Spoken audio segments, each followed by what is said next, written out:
ટંકારાની ધરતી પર આજે એક ઐતિહાસિક ટ્રેક્ટર યાત્રાનું આયોજન છે તે કરવામાં આવ્યું છે। સૌપ્રથમ તો આપને દ્રશ્યો બતાવીશ કે જ્યાં ઘણી સંખ્યામાં છે તે ટ્રેક્ટરો લઈને ખેડૂતો છે તે વિરોધ નોંધાવવા પહોંચ્યા છે। ત્યારે વિરોધનું કારણ છે કે જે ખેડૂતના ખેતરોમાંથી પસાર થતી જે વીજ લાઈન છે તે ખેડૂતો માટે ખરેખર નુકસાનકારક છે અને ખેડૂતોને ખેતી કરવા માટે છે તે તકલીફ પાડતી આ વીજ લાઈન જે ખેડૂતોના ખેતરમાંથી પસાર થઈ રહી છે તેને લઈને ખેડૂતો આજે ક્યાંક રોષ બતાવવા માટે એક ટ્રેક્ટર રેલીનું છે તે આયોજન કર્યું છે। ત્યારે અહીંયા આવેલા જે ગામોગામથી જે ખેડૂતો આવ્યા છે તેમની સાથે સીધી વાત કરીએ। કયા ગામથી આવ્યા છો, શું નામ છે અને કઈ રીતનું આયોજન છે?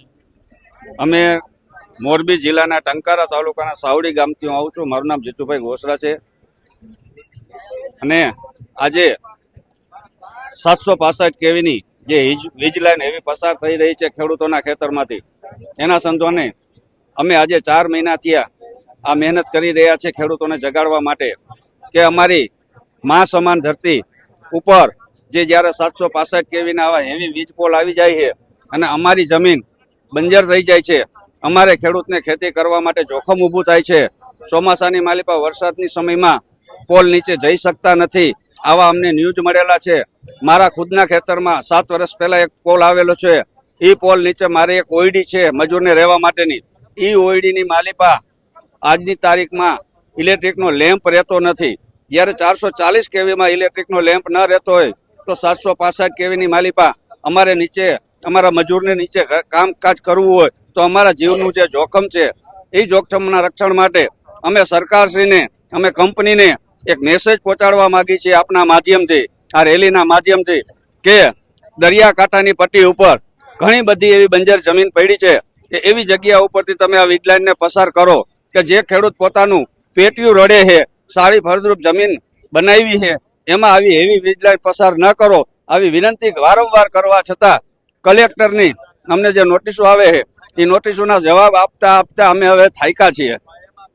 એટલે હવે અમે કિસાનો એક થઈ અને સરકારને મેસેજ પહોંચાડવા માટે આજે આ એક રેલીનું એક સભાનું આયોજન કરેલું છે અને આ સભા અને આ રેલીના આયોજનમાં સરકાર અમારી સામે સારી રીતે વર્તન નહીં કરે, સારો ખેડૂતોને જવાબ અને ન્યાય નહીં આવે તો આવતા દિવસોમાં અમે ગાંધી ચિંધ્યા માર્ગે ગાંધીનગર સચિવાલયનો ઘેરાવ કરશું। 2 મહિનાની અમે મુદત આપશું, ત્યાં સુધીમાં સરકાર સમજી જાય, નકર ખેડૂત પોતપોતાનું ટ્રેક્ટર લઈ જે વર્ષો પહેલા કેશુબાપા ટ્રેક્ટરને ખેડૂતનું ગાડું કરીને ગયા છે એ ખેડૂત પોતાનું ટ્રેક્ટર ગાડું લઈ અને ખેડૂત પોતે ગાંધીનગર સુધી સ્વયં પોતાના ખર્ચે આવશે એવો અમને વિશ્વાસ છે। જી ચોક્કસથી। ત્યારે બીજા પણ અન્ય ખેડૂતો છે, ક્યાંથી આવ્યા છો? મારું ગામ સરાયા છે, મારું નામ દિલીપભાઈ દેવરાજભાઈ ઢેઢી।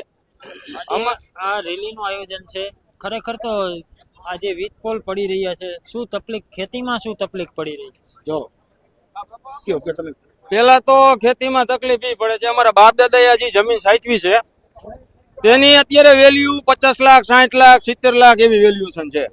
તો આ પોલ આવવાથી કોડીના ભાવે અમારી જમીન જાય છે, એની કોઈ કિંમત રહેતી નથી। એટલે અદાણીને અંબાણીને ખટાવવા હાટું થઈ અમારા છોકરા ઘૂઘરે રમતા નથી। આના હિસાબે એને મફતના ભાવે આ લાઈનો નાખે છે, તો આ લાઈનમાં એને વીજળી ઉત્પન્ન કરીને પૈસા કમાવાના છે, એને કોઈ સરકારને ફાયદો થાય એના માટેનું કાંઈ આયોજન નથી। તો એના ફાયદા હાટું થઈને ખેડૂતને શું કામ એની હારે આવો શું કહેવાય કે અન્યાય કરવાનો? અને ખેડૂતને શું કામ અન્યાય શું કામ ખેડૂતને કરે છે? ખેડૂતને કેમ કામ બકર બનાવવા પડે?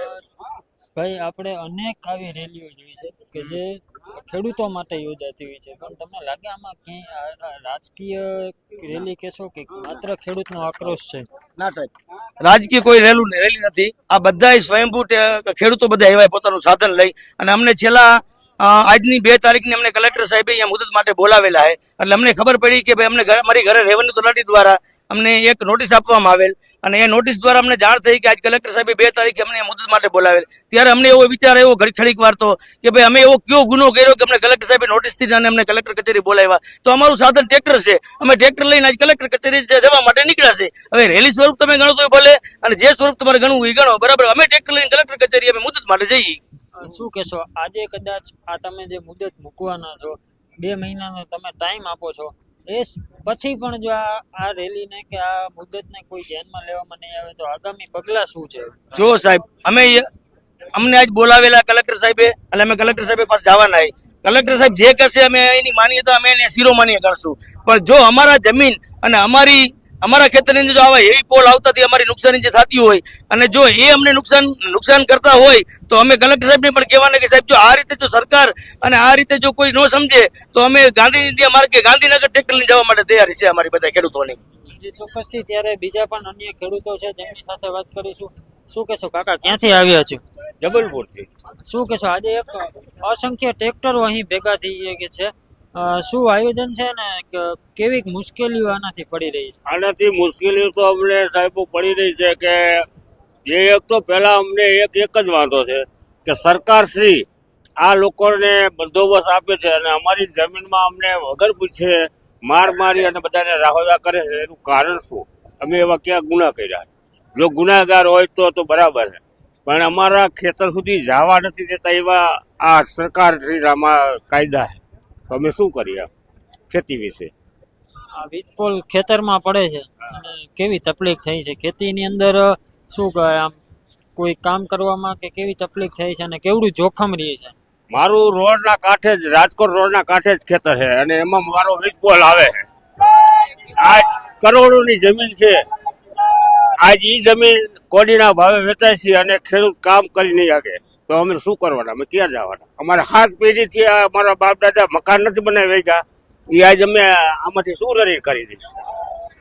શું માંગ છે તમારી હવે? અમારી એક જ માંગ છે, કાં તો પોલ નાખે અમને કાયદેસર નાખવા દેવા, પણ અમારી વળતર પૂરી આપે તૈયાર છે.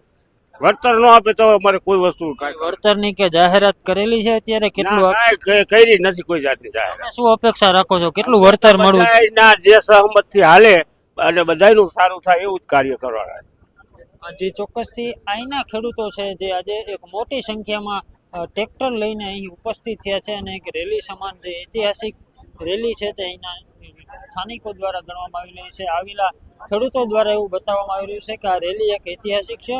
સૌપ્રથમ આપ એ દ્રશ્યો જોઈ શકો છો કે અહીં એક મોટી સંખ્યામાં ટ્રેક્ટરો છે તે લઈને ખેડૂતો અહીં પહોંચ્યા છે અને અહીંયાથી જે કલેક્ટર શ્રીને આવેદન આપવા માટે પહોંચવાના છે. ત્યારે 2 મહિનાની મુદત સાથે આ રેલીનું છે તે આ મુદત છે તે મૂકવામાં આવી છે અને જે કોઈ પણ માંગ છે તે કલેક્ટરને રજૂઆત કરશે. અને જે ખેડૂતોના એમ કહી રહ્યા છે, આક્ષેપો છે કે આ ખેડૂતોના ખેતરમાં નહીં પણ ખેડૂતોના છાતી પર છે તે થાંભલા આ જે કંપનીઓ છે તે ખોડી રહી છે. ત્યારે હવે જોવાનું એ રહેશે કે આગામી સમયમાં કઈ રીતે છે તે આ ખેડૂતની માંગ છે તે પૂરી કરવામાં આવશે. કેમેરા પર્સન બ્રિજ પરમાર સાથે રાજેશ જોશી, BS9 ન્યૂઝ, રાજકોટ.